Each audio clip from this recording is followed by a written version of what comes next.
What do you think that needs to be done by the rest of us that's outside of Bahrain in order to put enough pressure to stop the violence from taking place in Bahrain? What should be done? Yes. Well, I have previously said that if people cannot protest or affect their government, they should get on the internet.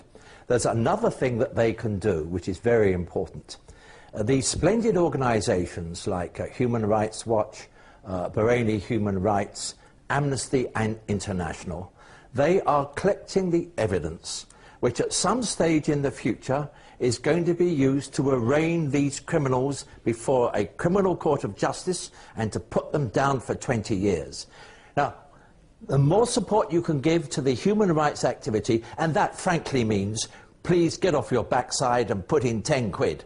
If you can't be a member, 10 or 20 quid to one of the human rights organisations. They're spread around the world and they are bringing together the evidence. And let the message go to Rashid Khalifa, the torturer of Bahrain, that he is in line for a life sentence when we get to him. And at some stage, the human rights people will win.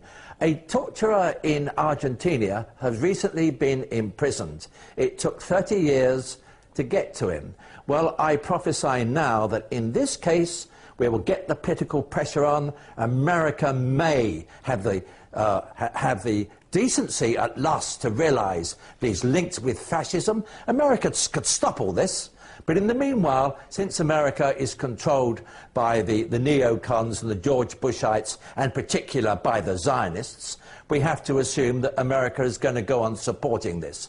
But eventually, we'll get, say, maybe a motion in the Security Council or other developments, and in particular, there will be political developments. So the message is to those killers now, we are going to get you, and we are people spread right the way around the world who are going to use eventually the forces of politics and the forces of law, and you're going down for a life sentence. Okay. So you better wake up. That what you're doing, you are implementing fascism, you're out of control, and you pull back now, or at some stage, we will get you.